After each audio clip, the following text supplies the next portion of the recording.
একটা সিচুয়েশনের কথা চিন্তা করেন। আপনি মজবুত অক্ষয় ফার্নিচার বানাতে চাচ্ছেন।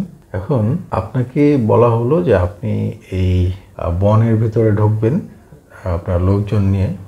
ওই বনের ভেতরে যে গাছগুলো আছে সেখান থেকে আপনি আপনার পছন্দ অনুযায়ী গাছ সিলেক্ট করবেন, ওটাকে কেটে নিয়ে আসবেন এবং ওই গাছ থেকে আপনার ফার্নিচারের কাঠ বের করা হবে এবং তা দিয়ে মজবুত অক্ষয় ফার্নিচার বানানো হবে। এখন ওই বনের ভেতরে আপনার অনেক বছর বয়সী শাল গাছ আছে, মেহগনি গাছ আছে, গর্জন, অন্যান্য অনেক গাছ রয়েছে এবং একই বনের ভিতরে রয়েছে মান্দার গাছ। এবং আপনি আপনার লোকজন নিয়ে সেই গর্জন, সেগুন, মেহগনি ওই গাছগুলো বাদ দিয়ে আপনি কতগুলো মান্দার গাছ কেটে নিয়ে আসছেন এবং এই মান্দার গাছের কাঠ থেকে আপনি প্রত্যাশা করছেন যে দীর্ঘমেয়াদী এবং অক্ষয় ফার্নিচার তৈরি করবেন। একটা রাষ্ট্রের দায়িত্ব কে পেতে পারে? একজন রাষ্ট্রনায়ক বা রাষ্ট্র পরিচালনা যারা দায়িত্ব নিতে পারেন বা দায়িত্ব নেওয়ার যোগ্যতা যাদের রয়েছে, তাদের আসলে কি যোগ্যতা থাকা উচিত, কোন কোয়ালিটিগুলো আসলে তাদের থাকা উচিত? রাষ্ট্রের দায়িত্বভার গ্রহণ করতে হলে সেই ব্যক্তিদের ভিতরে অবশ্যই 4টি গুণের সমন্বয় থাকতে হবে এবং এই 4টি গুণের কোনো একটা গুণ যদি বাদ পড়ে যায় তাকে আপনার রাষ্ট্র পরিচালনার দায়িত্ব দেয়া যায় না বা সে রাষ্ট্র পরিচালনার জন্য যোগ্য নয়। এই 4টি গুণাবলী হচ্ছে গিয়ে, ফার্স্ট হচ্ছে গিয়ে সততা, সেকেন্ড হচ্ছে গিয়ে যোগ্যতা, থার্ড হচ্ছে গিয়ে নির্ভীক এবং চতুর্থ হচ্ছে গিয়ে ন্যায় বিচার। এই 4টি গুণের যদি সমন্বয়ে যে ব্যক্তিদের ভিতরে থাকে কেবলমাত্র তারা এই রাষ্ট্র পরিচালনার দায়িত্বভার গ্রহণ করার জন্য যোগ্য বলে বিবেচিত হতে পারে। এখন এই যে 4টা গুণাবলীর কথা বললাম, আপনি কোনো একটা গুণাবলীর সাথে কম্প্রোমাইজ করতে পারবেন না, বাদ দিতে পারবেন না যদি আপনি কোনো একজন রাষ্ট্রনায়ক বা রাষ্ট্রের দায়িত্বভার নেওয়ার মতো কোনো ক্যান্ডিডেটকে সিলেক্ট করতে চান। কেন এই 4টা গুণের কোনো একটা বাদ পড়লে চলবে না? খেয়াল করে দেখেন। ফার্স্ট হচ্ছে আপনি যদি একজন যার ভিতরে সততা আছে এরকম একজনকে আপনি সিলেক্ট করবেন অনলি সততা দেখে, কিন্তু তার রাষ্ট্র পরিচালনার যোগ্যতা নাই, তা সে নির্ভীক নয় এবং তিনি ন্যায় বিচারক নয়, এই লোক দিয়ে তো আপনার হবে না। আবার যার ভিতরে সততা আছে, যোগ্যতাও আছে, তাকে দিয়েও আপনি রাষ্ট্র পরিচালনার দায়িত্ব সম্পন্ন করতে পারবেন না। এর কারণ হচ্ছে কি, রাষ্ট্রের দায়িত্ব এমন একটি ব্যাপার যেখানে অনেক সিদ্ধান্ত রয়েছে যেগুলো ঝুঁকিপূর্ণ। আপনার জীবনও চলে যাওয়ার মতো পরিস্থিতি তৈরি হতে পারে অথবা আপনার উপর অনেক হুমকি চলে আসতে পারে, আপনার এবং আপনার পরিবারের লাইফ রিস্ক হতে পারে। সুতরাং সেক্ষেত্রে যদি কোনো ব্যক্তি যিনি অনেস্ট এবং তার যোগ্যতা রয়েছে কিন্তু সে হচ্ছে গিয়ে ভিতর ডিম, তাহলে কি হবে যে সে ভালো কাজ করতেছে হঠাৎ করে যেই জায়গাটাতে সত্যিকারের সাহসিকতা এবং নির্ভীক হওয়ার প্রয়োজন চলে আসবে সেই জায়গায় সে কম্প্রোমাইজড হয়ে যাবে।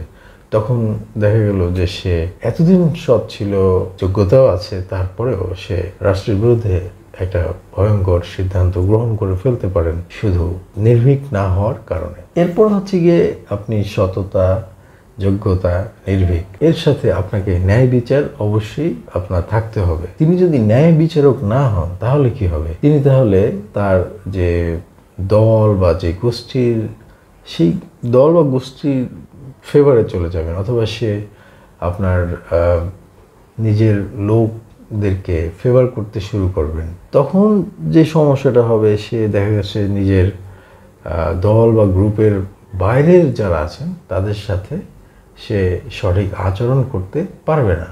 কিন্তু সে যদি ন্যায় বিচারক হয় তখন তার কাছে কোনো এক ব্যক্তি বা কোনো গোষ্ঠী তার কাছে বিবেচ্য হবে না, সকলেই তার কাছে সমানভাবে বিবেচিত হবে। এই 4টি গুণের সমন্বয় যদি কারো ভিতরে না থাকে তাহলে তিনি রাষ্ট্রের কোনো দায়িত্ব পালন করার জন্য যোগ্য হিসেবে বিবেচিত হবে না। এইবার খেয়াল করে দেখেন, বাংলাদেশের 53 বছর অতিক্রম করে 54 বছরে পদার্পণ করেছে। এই সময়টাতে যারা রাষ্ট্র পরিচালনার দায়িত্বে ছিলেন বা এখন যারা সামনে রাষ্ট্র পরিচালনার দায়িত্ব গ্রহণ করতে অধীর আগ্রহে বসে আছেন, তাদের ভিতরকে আপনি এই 4টা গুণের সমন্বয় কতজনের ভিতরে পেতে পারেন? নাই আমি সেটা বলছি না, অবশ্যই আছে, কিন্তু সেই লোকদের সংখ্যা খুবই কম। এবং আমি যদি এভাবে বলি যে আপনি ধরতে পারেন যে একটা রাষ্ট্রে এই ধরনের যাদের ভিতরে 4টি কোয়ালিটি আছে সেই লোক সংখ্যা 5%-এরও কম হবে, 5%-এর বেশি হবে না। আপনি এর বাইরে অনেস্ট, যোগ্য এরকম পেতে পারেন, বা সাহসী, হ্যাঁ, ন্যায় বিচারক কিন্তু যোগ্যতা নাই, এই টাইপের পাবেন। কিন্তু 4টা গুণের সমন্বয় 5%-এর বেশি লোক হবে না। কিন্তু খেয়াল করে দেখেন 5% তো 100% না, অথবা 5% মোর দেন 50% না, অর্থাৎ 5% কিন্তু মেজরিটি না। কিন্তু ডেমোক্রেসি কি বলে?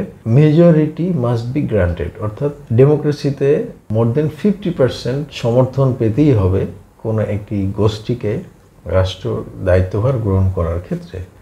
এখন 5%-এর কম হচ্ছে গিয়ে যোগ্য লোক, তাহলে তাদের আসলে কার সমর্থন দরকার? তাদের আসলে দরকার সাধারণ যারা আছে তাদের দরকার। কিন্তু এই ক্ষেত্রে 5% তো যত কার্যক্রমই পরিচালনা করুক, যেভাবেই আপনার ক্যাম্পেইন করুক, তাদের পক্ষে তো দায়িত্বভার গ্রহণ করা সম্ভব না। তারা হয়তো ক্যান্ডিডেট হতে পারেন, তারা প্রত্যাশা করতে পারেন, তারা বলতে পারেন যে আমাদেরকে যাচাই করুন, আপনারা যদি আমাদেরকে দায়িত্ব দিতে পারেন তাহলে আমরা রাষ্ট্রের দায়িত্ব সঠিকভাবে পালন করার চেষ্টা করব। তো তাদের তো সমর্থন দরকার, তাই না?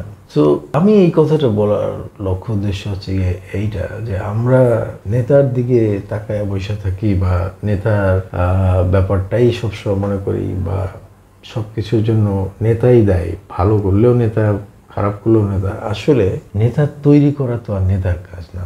নেতা তৈরি করা বা যাকে আপনি নেতা হিসেবে মানবেন, এই দায়িত্ব একান্তই জনগণের হাতে। সুতরাং ডেমোক্রেসিতে যদি ভালো কিছু অর্জন করতে চায়, সেক্ষেত্রে সবচেয়ে গুরু দায়িত্ব হচ্ছে গিয়ে সাধারণ জনগণ বলতে আমরা যাদেরকে বোঝাই তাদের। আসলে সাধারণ জনগণ তো সাধারণ না, তারা অসাধারণ, কারণ তাদের হাতেই সর্বোচ্চ ক্ষমতা, তাদের হাতেই তো সবকিছু। মেজরিটি তারাই পারে এই যে যোগ্য ব্যক্তি যাদের ভিতরে 4টি কোয়ালিটি রয়েছে তাদেরকে নির্বাচন করতে।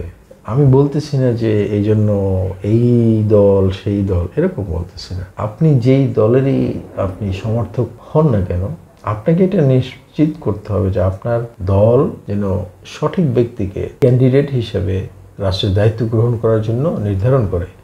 এইটা আপনি ওই দলের কর্মী হিসেবে এইটা আপনার দায়িত্ব। আপনি দলকানা হয়ে অন্ধকার মানে চক্ষু বন্ধ করে আপনাদের দলের হাইকমান্ড যাকেই আপনাদের ক্যান্ডিডেট বানাবে আপনি তার উপরে পইরা ঝাঁপাই পড়বেন, এইটা আসলে কোনো দলের সমর্থকের কাজ নয়।